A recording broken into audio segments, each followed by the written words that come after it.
O Paris Saint-Germain foi um fracasso na janela de transferências? Foram 147 milhões de euros gastos. Será que tudo isso foi ruim? Olha, nesse vídeo a gente vai analisar caso a caso e eu vou trazer também aqui uma comparação com um time grande da Europa que gastou menos que o PSG e se deu muito melhor. Fica comigo até o final do vídeo que você vai gostar. Pegando a lista aqui das contratações, olha só essa tabela. Vitinha, Nuno Mendes, Fabian Ruiz, Carlos Soler, Renato Sanches, Nordi Mukiele e Hugo Ekitike. Tá só tirando aqui o Nuno Mendes, que ele veio ainda na época do Leonardo. Ele veio um ano por empréstimo e a compra foi efetivada na última janela de transferências por 38 milhões de euros. E dá pra falar que foi uma excelente contratação, né?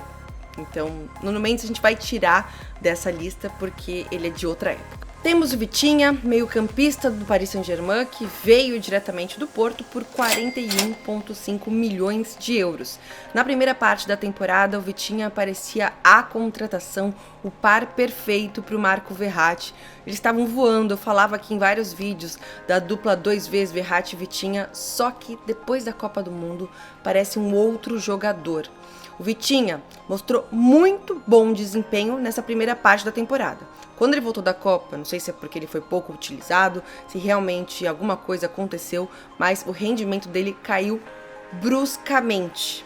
Mas eu acho que ele ainda tem lenha para queimar. Eu ficaria com ele. E no início da janela de transferências, o Paris Saint-Germain perdeu Icardi, Di Maria, Draxler, Paredes, Sarabia e nenhuma dessas peças foi reposta. Na minha opinião, o Paris Saint-Germain se enfraqueceu sim, e olhando para o banco, olhando para esses jogadores, eu diria que teria muito espaço para muitos dessa lista aqui. O meia Renato Sanches, que veio do Lille por 15 milhões de euros. Parecia uma excelente contratação, só que, mais uma vez, outro jogador que tem lesão recorrente. Ele teve poucas oportunidades, quando ele esteve em campo, ele jogou mal, e assim, ele ficou mais ou menos 3 meses fora.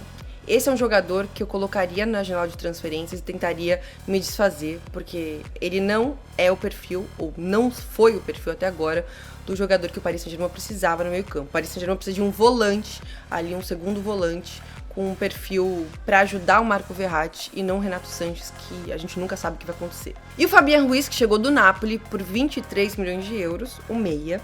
Só que o Fabian Ruiz chegou com uma grande expectativa. O Galtier falava que ele era o jogador que podia ajudar o Paris Saint-Germain a evoluir.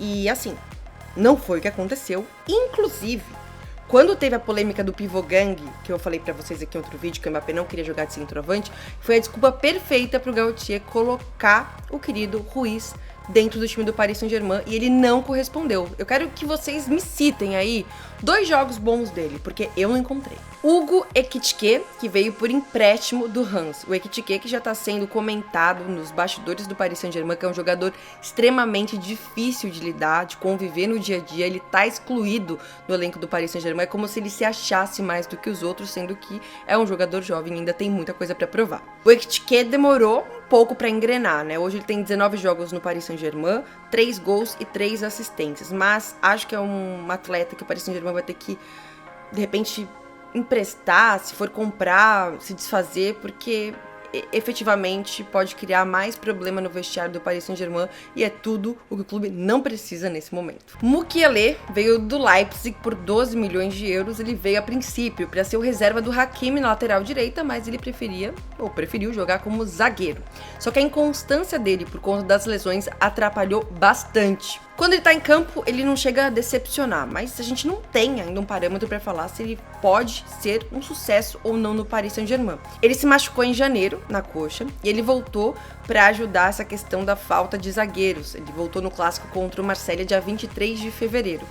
No jogo contra o Bayern de Munique, o Marquinhos saiu machucado, aí o Galtier colocou o Mukiele, só que ele não aguentou. Ele sentiu e teve que sair no intervalo da partida. Então vamos ver, eu acho que ele tem lenha para queimar, mas vai depender bastante da saúde do jogador. Para mim, o Carlos Soler, que veio do Valência por 18 milhões de euros, foi um fiasco. Vocês sabem que a contratação dele foi uma contratação política. Eu vou trazer mais detalhes sobre isso no vídeo da diretoria, mas basicamente, para resumir aqui agora para vocês, o Nasser, o presidente do Paris Saint-Germain, ajudou o presidente do Valência porque precisava de caixa para o clube, então comprou o Soler. Bom, o Soler por mais incrível que pareça, também ele é o 4º artilheiro do Paris Saint-Germain na temporada, só que tem o pior futebol. Atrás do trio M&M, ele é o que tem mais gols com 6. Só que ele pouco mostrou em campo. Tanto é que no jogo contra o Bayern de Munique ele é titular na primeira partida, no jogo de volta ele nem entra em campo, o Paris Saint-Germain correndo risco da eliminação e mostra que Galtier perdeu a confiança nele. Então pra mim, o Soler já tá fazendo hora extra no Paris Saint-Germain. Vocês perceberam, né, que o Paris Saint-Germain gastou 150 milhões de euros para ter um rendimento praticamente nulo. Mas será que não foi suficiente esse dinheiro? Não foi suficiente não. Foi mal investido, porque eu peguei aqui um time para mostrar para vocês e provar que gastou menos que o Paris Saint-Germain e conseguiu sair da última temporada para 5º colocado para ser líder da Premier League. Estamos falando, óbvio, do Arsenal. Arsenal que contratou Gabriel Jesus e Zinchenko, esses 2 jogadores que estavam praticamente encostados ali no Manchester City e foram contratações pontuais que chegaram e já deram um impacto imediato. O Gabriel Jesus custou para o Arsenal 52,2 milhões de euros, o Zinchenko, lateral esquerdo, custou 35 milhões de euros. Na janela de verão do Arsenal, o time gastou 132 milhões de euros menos que o Paris Saint-Germain, mas fez contratações pontuais na janela de inverno, o que totaliza em 196 milhões de euros. O que será que a diretoria do Paris Saint-Germain vai fazer com essas contratações? Nesses momentos eu gosto de escutar a torcida do PSG, por isso eu achei que uma pesquisa do Adrien Grenier, que é um jornalista francês, ele fez o seguinte, no Twitter ele colocou os nomes dos jogadores e a pesquisa era vendo, fica com o jogador, em algumas situações empréstimo. Vamos ver o que a torcida parisiense quer em relação a esses jogadores. Nuno Mendes, je garde, je vends. Garde é guardar, né? Ficar. 95,7% que é o Nuno Mendes, isso aí eu já tinha falado pra vocês. Vamos lá. Seguindo aqui, Fabian Ruiz, 66,8% querem a venda. São mais de 50 mil votos, tá? Isso vale ressaltar. E da torcida do Paris Saint-Germain. Vitinha, 75,6% quer dar uma segunda chance pro Vitinha. Acho que a galera ficou realmente esperançosa com a primeira parte da temporada, então aí teria lenha para queimar, então a galera quer que o Vitinha permaneça no clube. Renato Sanches, 61,8% prefere a venda do jogador português, mais de 51 mil votos, e eu concordo também com essa pesquisa. Carlos Soler, mais de 50 mil pessoas votaram e quase 90% quer a venda desse jogador. Não é para menos.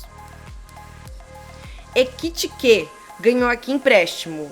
A galera quer o empréstimo do Ekitike com 58,9%. Mukiele, me surpreendeu. 90,9% prefere que o Mukiele permaneça no Paris Saint-Germain. Então a galera acredita, né? Se ser francês também quer dar uma segunda chance para esse jogador que pouco mostrou. As contratações do Paris Saint-Germain não surtiram efeito. A única, na minha opinião, foi Nuno Mendes, que nem faz parte dessa diretoria. É da diretoria antiga do Leonardo. Então, onde será que está o problema? Se joga muito na conta do fair play financeiro, mas eu trouxe aqui um exemplo para vocês do Arsenal, que gastou menos e teve um impacto muito mais forte. De quem será que é a culpa? Vamos acompanhar o próximo vídeo? Fica comigo, que em breve eu vou soltar aqui o vídeo sobre a diretoria do Paris Saint-Germain para vocês tentarem, junto comigo, entender tudo o que se passa nos bastidores do clube.